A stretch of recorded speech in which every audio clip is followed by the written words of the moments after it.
Apparently, story ya contraceptives ilianza in America. A woman came up with that idea. Mama alikuwa anaitwa Margaret Sanger. Margaret alikuwa nurse na alikuwa na work kwa hospitali with women. Alikuwa anaona the pain that the women had to go through because they had nothing to use to stop themselves from having children. So apparently the only option yenye ilikuwa ni either we abstain from sex. So you cannot have sex. Kumbuka that time hata stories za safe days hawakuwa wameunderstand because hata hawakuwa wameunderstand venye reproductive system ya mwanamke inafanya kazi.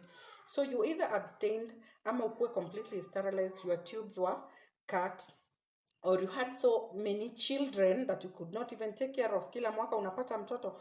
Lastly, you have abortion.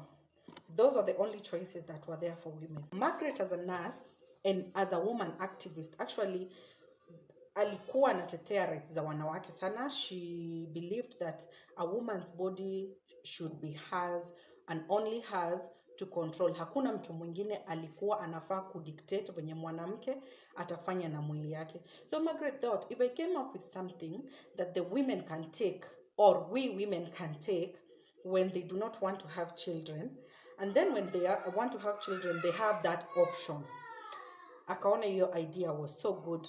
So Margaret decided she was going to look for partners because yes, uko na idea lakini hauna pesa na hauna scientific know-how, and that is what she went ahead to do. Margaret started looking for a financier and a doctor so that they could partner up watengeneze hii pill.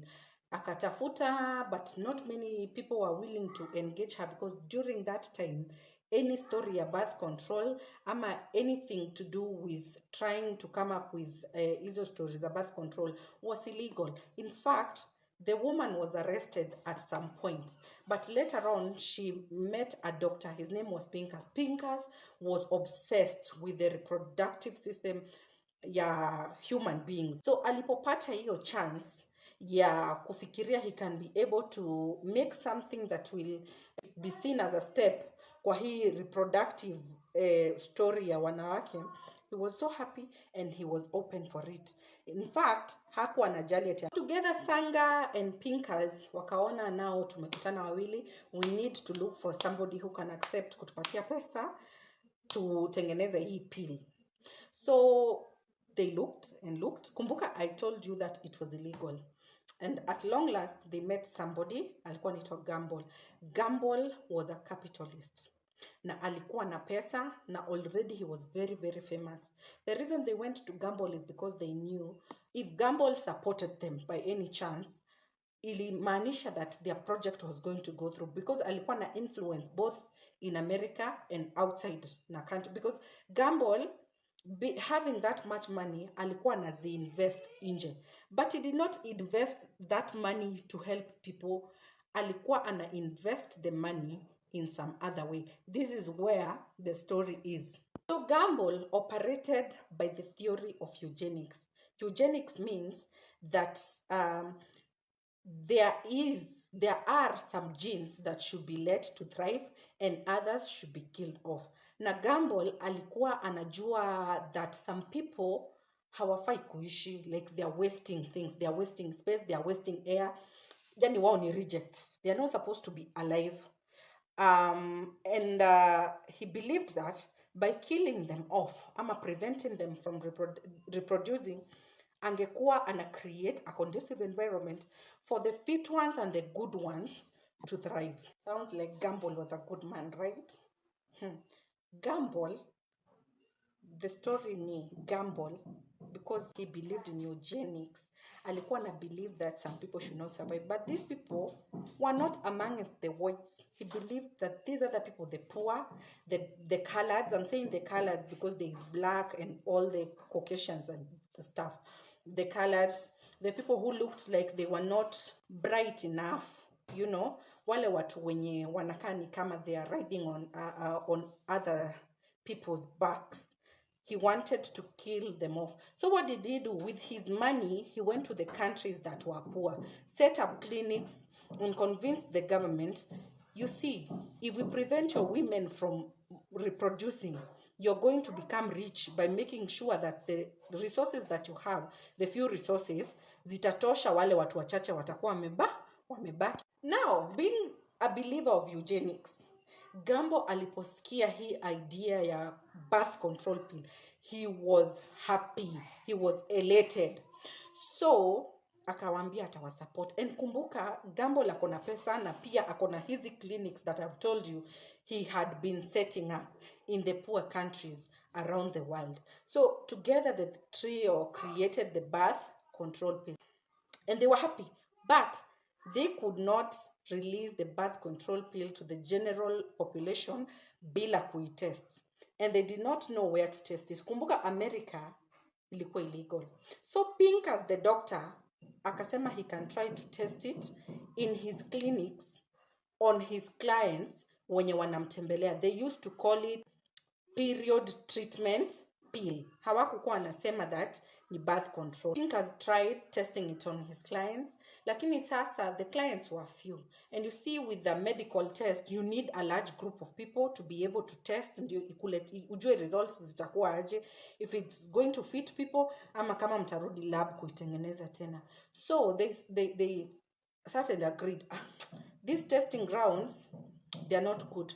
We need to look for a place that is conducive, mahali hatujifichi na mahali pia government itakubali citizens wafanye nini, wa participate. And they thought where they could get such an environment, and together they agreed it was Puerto Rico. Why? Because Puerto Rico people were very poor, and there had been a population burst. The people were so many, something that was also contributing to the poverty. Yes, in some way. And then the government was also desperate. Yani watu walikuwa wamezaa, watu walikuwa wengi, mpaka government ikafika mahali ikakuwa desperate, ikaona we need to do something. And what did the government do? They forced the women to be sterilized. And then they would set up sterilization centers mpaka nje ya mahali mnafanya kazi, mpaka huko mahali mnaishi, it is there, such that ukifikiria I should get sterilized, hauna time ya kuthink twice, you just get in there, be sterilized. At some point, a third of the women were sterilized, and that did not prevent the poverty, by the way, from growing. Bado walikuwa poor even after sterilizing all those women. 3, with the birth control pill, went down to Puerto Rico. They talked to the government, and remember, Gamble had clinics there. Zile clinics zenye nilikwambia zilikuwa za sterilize the women. In fact, he had been funding the Puerto Rican government in the sterilization of women. So when they went there, already it was set up, and they even had contacts for some of the women who had been visiting their clinics. They used to say that they were treating the women's reproductive diseases. Yeah. So they even had contacts that they used to reach to the women. Kuambia, tuko na dawa ingine ya kutreat reproductive system, hata period pains and all that. You can come in tuwapatie, ni dawa mzuri na itawasaidia. But what they did not tell these women was that this pill had not been tested anywhere, and that they were using them as guinea pigs. Hawakukuwa wanajua even the right dosage, that mnalala njaa, housing was even a problem. What could the women do? Waliposikia hivyo, they ran. So many women thought that this is our savior. They ran there, got the pill, and started taking pill. Before akina Pinkers went there, walisema kama tutaenda Puerto Rico, na hawa wamama wa manage kukunywa hii dawa na iwasaidie, nobody around the world atashindwa kufanya nini, kutake this dawa. Because for one, these women are uneducated, wako naive, hawajielewi the way an informed person huwa anajielewa. So these women came in droves, walikuja wengi, and wakapewa hiyo dawa. After some time, they started experiencing side effects, very, very severe side effects.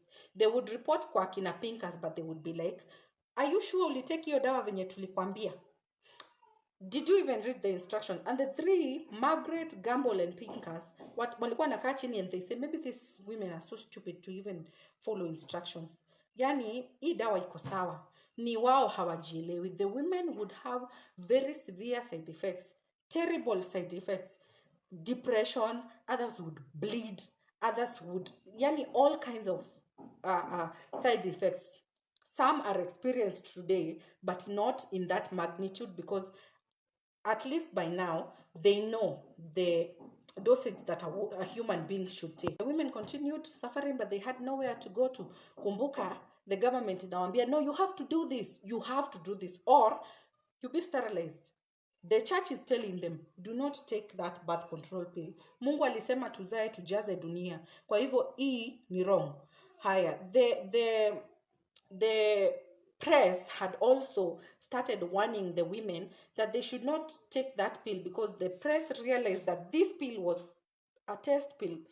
Hawakukuwa na information, but they had an idea ilikuwa a test pill, na walikuwa na test hapa Puerto Rico, lakini in America they were not doing that. So the women now you're taking it as if you're hiding from the church, from the press, and then kuna government pia inakulazimu ukipata side effects utaenda kwa nani. It is said, well, it is a fact that some women also died, but now their death was minimized. It was hushed, hata hawakufanyiwa postmortem wajulikane ni nini liwaua, because the three wali make sure that thing was buried.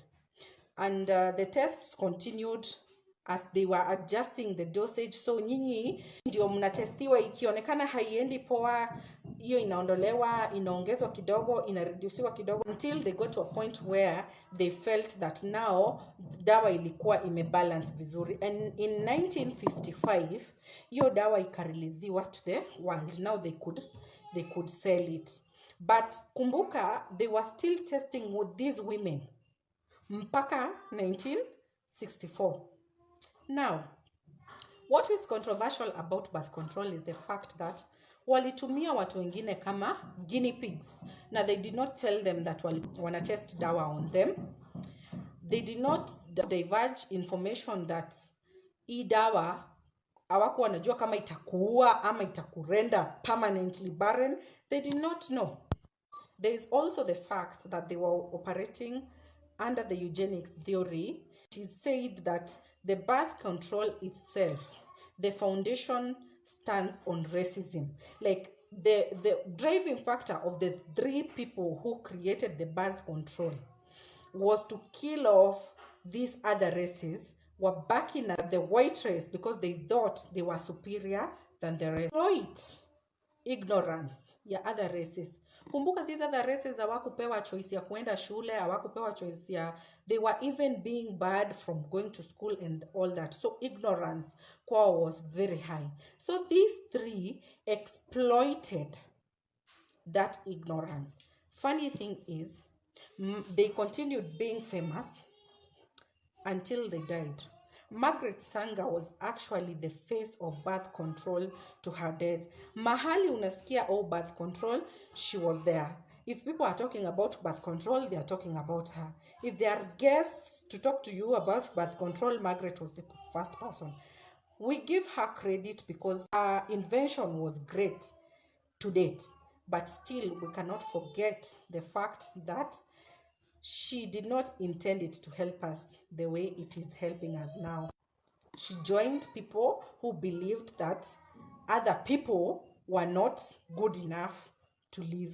So, as a woman, as you undertake that birth control pill, ukitumia contraceptives, ujue there are women who suffered for you to get that good pill that you're using today. It is good to appreciate the fact that other people went through a lot for you to get that pill. It is important. I thought it was important.